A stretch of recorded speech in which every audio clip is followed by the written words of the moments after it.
मैं एक शानदार घर में बैठा लूडो खेल रहा था, लेकिन दरअसल दांव मैंने किसी और चीज पर लगा रखा था। मेरी नजर अपने शिकार पर थी और ऐसी थी कि हट ही नहीं रही थी। मेरा शिकार भी मेरी तरफ आ रहा था। वह लड़की बहुत ज्यादा सुंदर थी और मैंने कहा कि दांव पर क्या है, तो उसने कहा कि अब तो मेरे पास कुछ भी नहीं है, सब कुछ आपने जीत लिया। मैंने कहा कि अभी तो तुम्हारे पास बहुत कुछ है। इस बात पर वह मुस्कुरा दी। उसकी आंखों में अजीब सी चमक थी और उसका चेहरा शर्म से लाल हो रहा था। लज्जा से उसकी आंखें झुकी जा रही थीं। उसने कहा कि हाँ, ठीक है, जो आप समझ रहे हो मैं भी वही कह रही हूं। फिर खेलते हैं। मुझे ये दांव जीतना चाहता था कि इस दफा जो उसने दांव पर लगा दिया था वही तो मुझे चाहिए था और मैं दांव जीत गया। मैंने उसे इशारा किया और वह पीछे कमरे में चली गई। थोड़ी देर बाद मैं भी बहाना करके कमरे में चला गया, लेकिन उसके बाद जो उस कमरे में मेरे साथ हुआ वह सिर्फ मुझे ही पता था और मैं किसी को बताने के काबिल भी नहीं रहा, यहां तक कि अपनी पत्नी को भी नहीं, क्योंकि उस सुंदर लड़की ने सारी रात मेरा। इंसान कभी कभी अपनी इच्छाओं के आगे हार जाता है और इतनी बुरी तरह हार जाता है कि फिर दुनिया का कोई भी इंसान उसकी मदद नहीं कर सकता। मेरी कहानी भी ऐसी ही है। मैं आप लोगों को अपनी कहानी सुना रहा हूं, लेकिन इसके बाद आप लोग ही फैसला करना कि मैंने सही किया था या गलत, और अब मुझे आगे क्या करना चाहिए, क्योंकि मैं बहुत दुविधा में हूं। मैं और मेरी पत्नी शहर में पढ़ते थे, लेकिन वह पहले गांव में रहती थी। शहर आकर हम लोग अपने गांव के बारे में भूल ही गए। वहीं पर हम लोगों की दोस्ती हो गई और फिर हम में एक दूसरे से प्यार हो गया। हमने शादी करने का इरादा कर लिया। घर वालों ने इजाजत नहीं दी क्योंकि इंटरकास्ट मैरिज थी, लेकिन एक दूसरे के बिना नहीं रह सकते थे। यहाँ पर हमें कोई रोकने वाला नहीं था। बाहर जाते थे, एक साथ खाना खाते थे, बहुत प्यार करते थे एक दूसरे से। पढ़ाई पूरी होने के बाद शादी कर ली और मेरी नौकरी भी लग गई थी। जब मेरे घर वालों को पता चला तो उन्होंने कहा कि निकल जाओ इस घर से। लेकिन जब मेरी पत्नी रूपल के घर वालों को पता चला तो उन्होंने पहले थोड़ा बहुत गुस्सा किया, पर फिर हमें घर बुला लिया और कहा कि आ जाओ, क्योंकि रूपल ने रो रो कर बताया था कि हमारे पास रहने की कोई जगह नहीं है। हॉस्टल से तो अब हम निकल गए हैं, पढ़ाई खत्म हो गई है तो हॉस्टल में कैसे रहेंगे। उन्होंने कहा कि आप हमारे पास आ जाओ, यहाँ पर घर भी है, कमरे भी हैं, इधर ही रह लेना। वैसे भी मेरी नौकरी ऑनलाइन थी, मैं वहां बैठकर भी काम कर सकता था, और अगर बीच में कभी चक्कर लगाना पड़ता तो कोई इतनी बड़ी बात नहीं। पर अचानक रूपल कहने लगी कि मैं अपने घर नहीं जाना चाहती हूं। मैंने कहा था, ये क्या बात है, अभी तो तुम रो रो कर उनको कह रही थी और अपने सारे दुख दर्द बता रही थी, अब कह रही हो कि घर नहीं जाना चाहती। तो वह किसी सोच में पड़ गई। उसने कहा कि तुम मुझसे प्यार तो करते हो। मैंने कहा कि घर जाने के बाद अचानक से तुम्हें यह ख्याल क्यों आ गया कि मैं तुमसे प्यार करता हूं या नहीं। तो उसने कहा कि पहले मुझे बताओ, मुझसे प्यार करते हो। मैंने कहा कि और क्या तुमसे प्यार करता हूं तो तुम्हारे लिए अपने घर वालों को नाराज कर लिया है और अब तुम्हारे घर जा रहा हूं।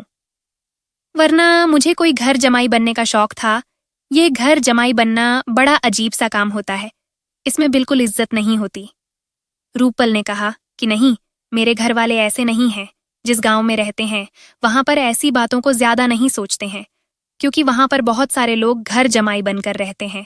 लोग इस बात पर खुश होते हैं कि लड़का इतना अच्छा है कि लड़की अपने घर वालों से दूर न हो, इसलिए उनके साथ ही रहने के लिए आ गया है। वहां तुम्हारी बहुत इज्जत होगी, तुम्हारी बहुत सेवा करेंगे, बहुत ख्याल रखेंगे, लेकिन वहां जाकर मुझे भूल न जाना। मैं हैरान हो रहा था कि यह रूपल ऐसी बातें क्यों कर रही थी, मैं क्यों उसे भूलता। मेरी पत्नी पूरे रास्ते में परेशान थी। ऐसा लग रहा था कि जिस जगह वह मुझे लेकर जा रही है वहां जाकर मैं उसे छोड़ दूंगा। बार बार कहती थी कि मेरे घर में मेरी मम्मी है, बहनें हैं, पापा जी इस दुनिया में नहीं है, मेरा कोई भाई भी नहीं है।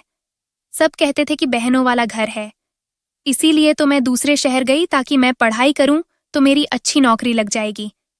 लेकिन मुझे तब आप मिल गए और अब मैंने शादी कर ली है। पर मेरी पत्नी भी ऑनलाइन काम करती थी। हाँ, मेरी तरह का नहीं था, लेकिन कुछ न कुछ तो कर ही लेती थी। वह कहने लगी कि अब पैसों का मसला नहीं है, मेरी बहनें भी काम करती हैं। पर मेरी मम्मी को जो मुझसे उम्मीदें थीं वह तो पूरी नहीं हुई। कहते हैं कि जब लड़का लड़की की शादी हो जाती है तो लड़की अपने घर वालों को कभी बुरा नहीं बोलती। लड़के के सामने उनकी बहुत इज्जत बनाती है, लेकिन लड़के के माँ बाप को हमेशा बुरा ही बनाती है। यहाँ पर मेरी पत्नी उलटा कर रही थी। वह अपने घर वालों को मेरे सामने बुरा बना रही थी और कह रही थी कि बस अजीब से लोग हैं, जैसे गांव के लोग होते हैं। मैंने कहा कि तुम भी तो गांव की हो, तो कहने लगे कि हाँ, लेकिन मैंने शहर में कुछ वक्त तो गुजारा है ना। उनके दिमाग तो बिल्कुल ही बंद है। बस इसी तरह बातें बताते बताते उसका गांव आ गया और उसकी माँ ने हमारा स्वागत किया। मेरी आरती उतारी और कहने लगी कि दामाद जी, आप हमारे घर पहली बार आए हैं। यहाँ पर दामादों की बड़ी इज्जत होती है। अब आप हमारी सेवा का लाभ उठाएं और घर में आ जाएं। मैं बहुत खुश हुआ। मुझे जाकर झूले पर बिठा दिया और मेरी सासू माँ ने खुद मेरे जूते उतारे, मेरे पांव धुलाए और फिर मुझे आशीर्वाद दिया। उन्होंने कहा कि रूपल, तेरा पति तो बहुत ही अच्छा है। मुझे लगा था कि यह लोग बड़े अच्छे हैं, बस इनके साथ अच्छा समय गुजर जाएगा। लेकिन थोड़ी देर बाद जो मेरी आंखों ने देखा, मैं तो हैरान रह गया। मुझे ऐसे लगने लगा कि मैं स्वर्ग में आ गया हूं। 4 लड़कियां भागती हुई मेरी तरफ। ऐसे लगा कि जैसे स्लो मोशन में आ रही हैं। उनकी पायल की छनछन मेरे आसपास ऐसे गूंज रही थीं कि जैसे कोई स्टीरियो गाना गूंजता है। उनके बदन से उठने वाली खुशबू ने मुझे पूरी तरह से घेर लिया। फिर उनके वह चेहरे, उनकी लंबी लंबी जुल्फें और उनके गुलाबी गाल, गुलाबी होंठ, ये परियां अचानक कहाँ से आ गई थीं? यह कौन थीं? लेकिन जब वह मेरे पास आईं और कहने लगीं, जीजा जी, कैसे हैं आप? तो मैं हैरान हुआ कि यह मेरी पत्नी की बहनें थीं। वह मेरे आस पास आकर बैठ गईं, 2 एक तरफ बैठ गईं और 2 दूसरी तरफ बैठ गईं। मुझे देखने लगीं। एक ने तो मेरा बाजू भी पकड़ लिया, मेरी पत्नी से भी मिलीं और कहीं, तेरी पसंद तो बड़ी अच्छी है।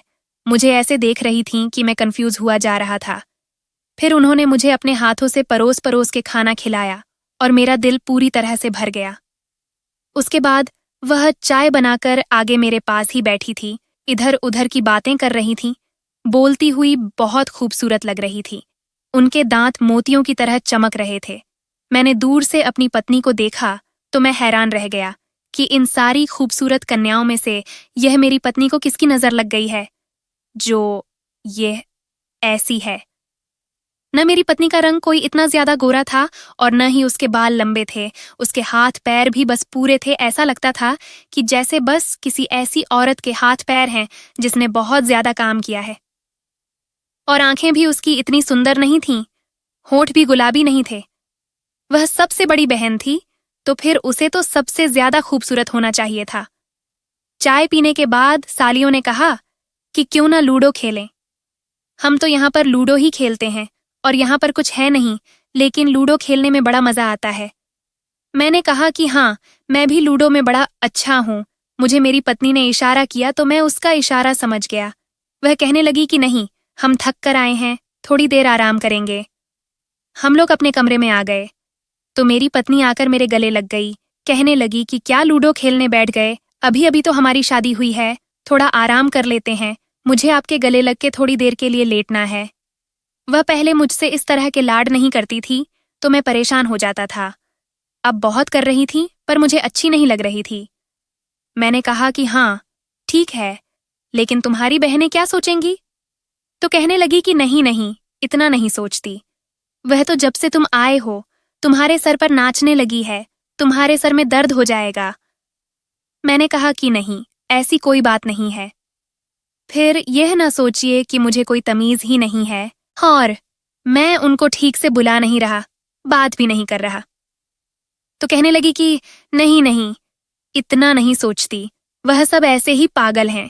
सारी सारी मेरी पत्नी मेरे कंधे पर सिर रखकर लेट गई और मुझसे बातें करने लगी। उसने कहा कि बहुत मेहनत की है मैंने इन सब के लिए, इन्हें सबको मैंने ही पाल पोष के बड़ा किया है, क्योंकि बाबा तो बहुत जल्दी इस दुनिया से चले गए थे। मम्मी लोगों के घरों में काम करती थीं और मैं इन्हें सबको बैठकर पालती थीं।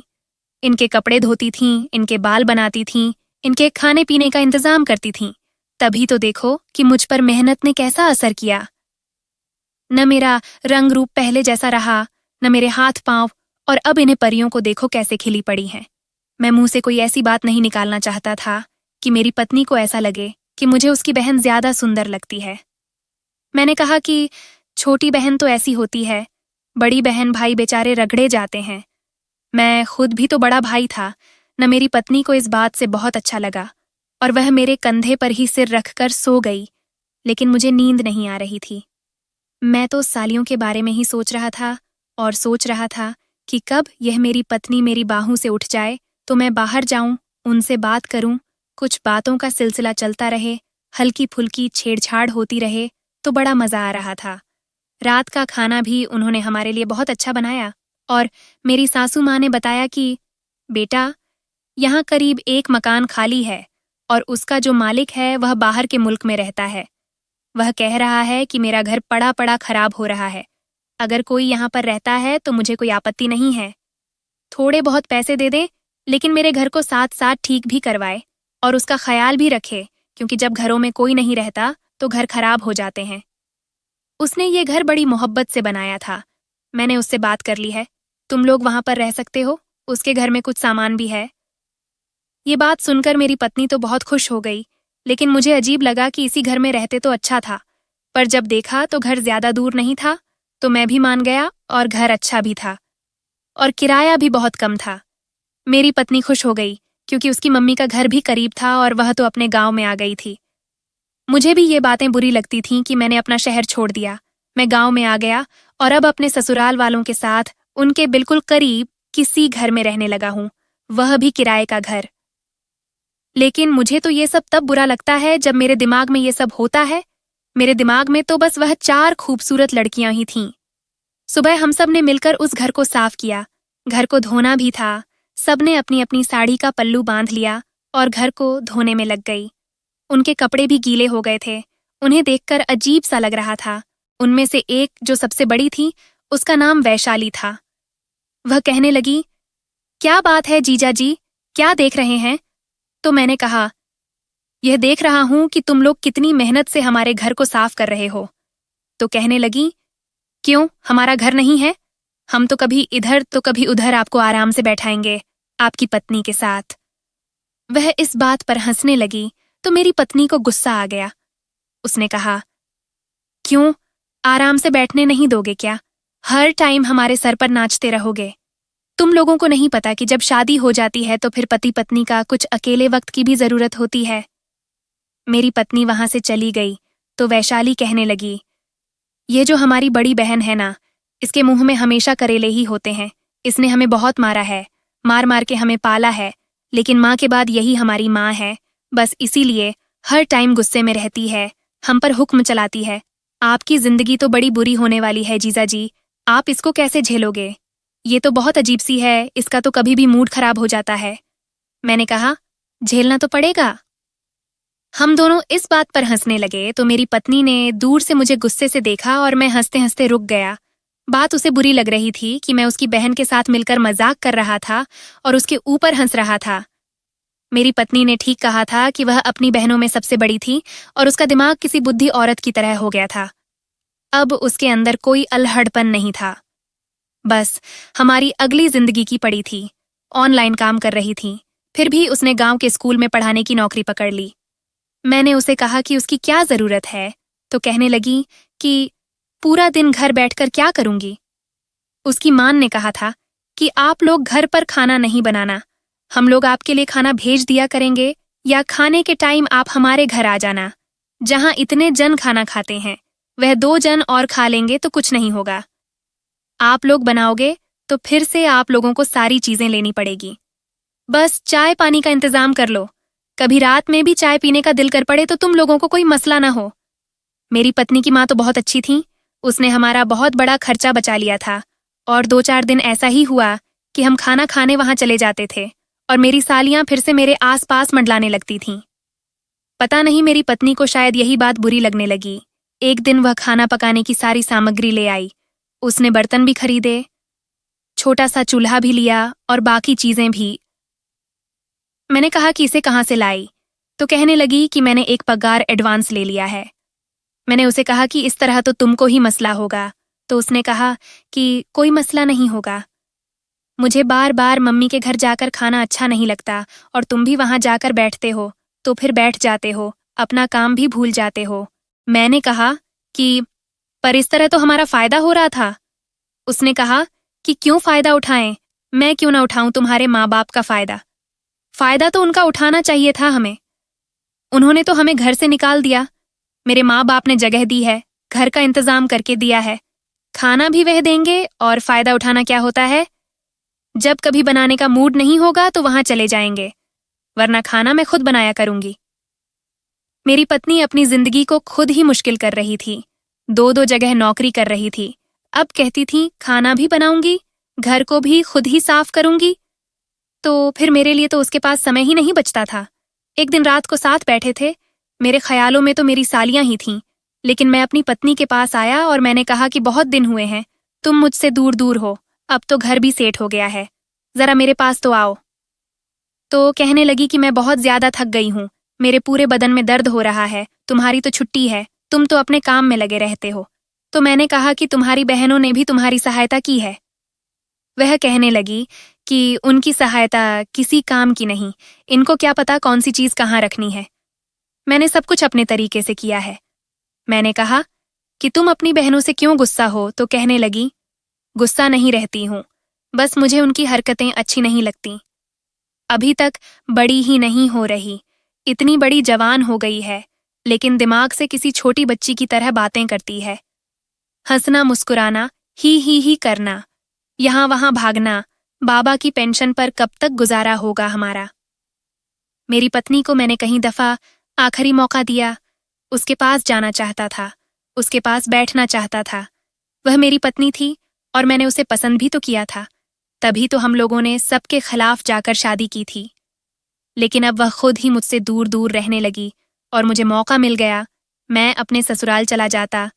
कभी कोई बहाना करता, कभी कोई बहाना, वहां जाकर बैठ जाता। मेरी सालियां मेरे पास आ जाती, मेरी सेवा करती, मुझे पानी पिलाती, मेरे पांव धुलाती, मेरे लिए मेरी पसंद का खाना बनाती। सबसे छोटी वाली साली का नाम माया था, वह तो ज्यादा ही ख्याल करती थी मेरा, और सबसे ज्यादा सुंदर भी वही थी, सबसे ज्यादा बेवकूफ भी वही थी। एक दिन कहने लगी कि चलो लूडो खेलते हैं, तो मैं भी उनके साथ बैठ गया। लूडो खेलते खेलते मैंने उसके कंधे पर हल्का सा थप्पड़ दे मारा, पर उसने कोई बात नहीं की। फिर मैंने मजाक मजाक में उसकी कमर पर हाथ फेर दिया, तो उसने इस बात को भी महसूस नहीं किया, वह तो और हंस रही थी। मेरी सासू माँ भी अच्छी थी, उन्होंने कहा कि यह तो हमारे घर का मर्द है, हमारे घर में तो कोई मर्द नहीं है, इसलिए इसके आने से तो हमें बहुत फायदा है और अब हमें किसी बात का डर भी नहीं है। उनके घर में भी कोई काम होता तो मैं कर लेता और भाजी तरकारी भी लेकर देता था, लेकिन मेरी पत्नी को बार बार मेरा वहां जाना बिल्कुल भी अच्छा नहीं लगता था, पर वह मुझसे इस बात पर झगड़ा करती थी। एक दिन वैशाली कहने लगी कि यह रूपल हमारी अपनी बहन नहीं है, इसे तो हमने कहीं से उठाया था। दरअसल वैशाली को इस तरह से मजाक करने की बहुत आदत है और वह ऐसी बातें बड़े आराम से कर लेती थीं। उसे वक्त रूपल वहां पर मौजूद नहीं थी, पर मम्मी जी ने कहा कि ऐसी बात नहीं करो, वैसे घर की बड़ी बेटी है, उसने अपनी सेहत, अपनी ताकत, सब कुछ तुम लोगों के पीछे खत्म कर लिया है, अभी भी बेचारी काम में लगी है। मुझे सासू माँ ने कहा कि दामाद जी तुम उसे रोकते क्यों नहीं हो, क्योंकि वह दो दो जगह काम करती है। तो मैंने उनको कहा कि मैंने तो इतनी दफा मना किया, मानती ही नहीं है और मुझे कहती है कि यहाँ भी ना आया करो। इस बात पर मम्मी जी हैरान रह गईं। उन्होंने कहा कि अच्छा ऐसा कहती है। मैंने कहा कि हाँ, कहती है कि बस ज्यादा न जाया करो। तो कहने लगी क्या बात है, तुम्हारा अपना घर है। मैं अपनी पत्नी को उसके घर वालों के सामने बुरा बनाता था कि वह मेरे लिए अच्छा खाना नहीं बनाती, मुझे पानी नहीं पूछती, चाय नहीं पूछती, मुझे यहाँ आने से रोकती है, कहती है कि मेरे घर वालों के साथ ज्यादा फ्री होने की जरूरत नहीं है। तो वह लोग कहते ये भी तो आपका अपना घर है, और मेरी ज्यादा इज्जत करते, मेरे लिए खाना बनाते, मेरे साथ बैठकर बातें करते, और लूडो खेलना तो अब हमारा रोज का काम हो गया था। एक दिन तो हम लोगों ने डाव पर एक पिज्जा लगा लिया और इसके बाद हम डाव के बगैर खेलते ही नहीं थे। कभी कोई चीज दांव पर लगा लेते तो कभी कोई चीज, और इस तरह हमें और भी ज्यादा मजा आता। मैं अपना काम खत्म करके सीधा वहीं चला जाता। एक दिन मुझे मेरी पत्नी ने फोन किया और कहा कि कहाँ हो? तो मैंने कहा कि तुम्हारे घर में हूं। कहने लगी फौरन वापस आओ। मैंने यह बात भी लगे हाथ मम्मी जी के काम में डाल दी कि फोन पर गुस्सा कर रही है और कह रही है कि वहां क्यों बैठे हो, अपने घर में आओ। वह कहने लगी कि उसे कहो कि तुम यहाँ पर आ जाओ। तो मैंने कहा कि नहीं, वह बहुत ज्यादा गुस्से में है, मैं ही जाता हूँ, पता नहीं क्या बात है। आपकी बेटी मुझसे बहुत लड़ती है मम्मी जी, आप ही बताएं, क्या मैं बुरा लड़का हूँ? उन्होंने कहा कि नहीं, तू तो हीरा है, हीरा, तूने तो हम सबके दिल में अपनी जगह बना ली है, जैसे तू हमेशा से हमारे साथ ही रहता है। लेकिन मेरी बेटी का दिमाग खराब है, उसे कह के नौकरी छोड़ दे, नहीं तो उसका दिमाग फट जाएगा। मैं जब घर आया तो मेरी बीवी कह रही थी कि आप उधर चले गए हो, वह भी घर को अकेला छोड़कर। अगर पीछे चोरी हो जाती तो क्या होता? ये सामान हमारा नहीं है। मालिक मकान का सामान है, अगर चोरी हो गया तो हमें ही हर्जाना भरना पड़ेगा। और आप बार बार उठकर क्यों वहां चले जाते हो? ये आपका घर है। जब मैं घर पे आती हूं तो आप घर नहीं होते, अपने काम पर भी ध्यान नहीं दे रहे हो। मैंने कहा कि मुझसे झगड़ा नहीं करो, औरत हो औरत बन के रहो, इतनी लंबी जुबान मेरे सामने मत निकाला करो। वह हैरान रह गई कि वह तो रूटीन की बात कर रही थी, लेकिन मैं तो उससे झगड़ा करना शुरू कर दिया। वह कहने लगी कि जब से तुम यहाँ आए हो, बहुत बदल गए हो। मेरे घर वालों की तो दीवाने हो गए, इतने दीवाने हो गए हो कि मुझे भी भूल गए हो। ठीक है, तुम उनसे इज्जत से पेश आते हो, यह अच्छी बात है, लेकिन मुझे भी तो याद रखो, क्योंकि मैं हूं तो वो लोग हैं। तुम्हारा उनसे कोई रिश्ता नहीं है, मेरे घर वाले हैं। वह इसीलिए पहले मेरा ख्याल करो, बाद में उनका ख्याल करो। लेकिन आज मेरे दिमाग पर जाने क्या फितूर सवार था कि मैंने उससे और भी ज्यादा झगड़ा किया। मैंने कहा कि तुम तो मुझे खुश देख ही नहीं सकती, मेरे घर वालों से तो मुझे दूर कर दिया, वह तो मुझे बुलाकर भी राजी नहीं है। अगर तुम्हारी माँ को अपनी माँ समझ लेता हूँ और तुम्हारी बहनों को अपनी बहनें समझ के हंस बोल लेता हूँ, तो तुम्हें क्या मसला है? मैंने नाटक करना शुरू कर दिया और आंखों में नकली आंसू ले आया। मेरी पत्नी ने यह देखा तो वह शर्मिंदा हो गई और कहने लगी कि मुझे माफ कर दो, तुम ठीक कह रहे हो। आजकल के दामाद कहाँ लड़की के घर वालों को अपने घर वालों का दर्जा देते हैं। तुम बहुत अच्छे इंसान हो, लेकिन घर पर बैठा करो। तुम्हारा काम तो घर पर बैठकर करने का है, इस तरह घर को अकेला छोड़ा करो। ये हमारा घर है, हमें इसको बनाना है। मैंने भी उसको कह दिया कि मुझे माफ कर दो। मुझे बहुत गुस्सा आ गया था। जो तुम कहोगी वैसा ही होगा। हमारी जिंदगी इतनी बुरी नहीं है, सब कुछ ठीक है, आगे भी ठीक हो जाएगा। मुझे ऐसा लगता था जैसे मेरी पत्नी मुझसे जैसे कोई बात छुपा रही थी। पैसे कमाने के पीछे पागल हो गई थी, बहुत ज्यादा काम कर रही थी। पता चला कि उसने स्कूल में ओवरटाइम करना भी शुरू कर दिया है। मुझे पहले तो अजीब लगा, फिर मैंने कहा कि अच्छी बात है, जितना मसरूफ रहो उतना ही अच्छा है। पर वह यह सब क्यों कर रही थी, इस बारे में मैंने कभी सोचा ही नहीं। माया मुझे बहुत अच्छी लगती थी। वो कहती थी कि आप मेरे सबसे अच्छे दोस्त हैं जीजू, आपसे बात करके मुझे बहुत अच्छा लगा है। मैं उसे कहता था कि तुम भी बहुत अच्छी हो, लेकिन न तो उसने कभी मुझे भाई कहा और न ही मैंने कभी उसे बहन कहा था। एक दिन लूडो खेलने का प्रोग्राम बन गया। मेरी पत्नी की मुझे कॉल आई, पर मैंने उठाई नहीं। उसके बाद 2 दफा उसने मुझे कॉल की, पर मैंने नहीं उठाई। मैंने सोचा कि मैं कह दूंगा, फोन साइलेंट पर था, मुझे तो आवाज नहीं आई। और आज मेरी सासू माँ भी किसी रिश्तेदार के घर गई हुई थी। घर में सिर्फ मेरी सालियां और मैं ही था, बल्कि वह मुझे कहकर गई थी कि मैं जा रही हूँ, लड़कियां अकेली हैं, ख्याल करना। लेकिन जब मैंने आंख खुली तो माया मेरे पास नहीं थी, मैं अकेला ही सो रहा था। मैंने कहा कि फिर यह चिल्ला क्यों रही है, शोर क्यों कर रही है, क्या हो गया? जब रूपाल की तरफ जा रही थी तो मैं भी उसे तरफ गया और यह देखकर हैरान रह गया कि रूपल बेहोश हो चुकी थी, लेकिन उसके चेहरे को देखकर ऐसा लग रहा था कि जैसे वह जिंदा नहीं है। हम उसे फौरन अस्पताल लेकर गए तो अस्पताल वालों ने बताया कि यह तो 8 घंटे से ही एक्सपायर हो चुकी है। ये बात सुनकर हम लोग हैरान रह गए। उन्होंने कहा कि इनको बहुत बड़ी बीमारी थी और हमने कहा था कि आपका ऑपरेशन होगा, तो उन्होंने कहा था मैं पैसे जमा कर लूं, फिर ऑपरेशन करवा लूंगी। इसीलिए अचानक से उनकी ऐसी हालत हुई है। मुझे याद आया कि तकरीबन 8 घंटे पहले ही वह मुझे बार बार फोन कर रही थी।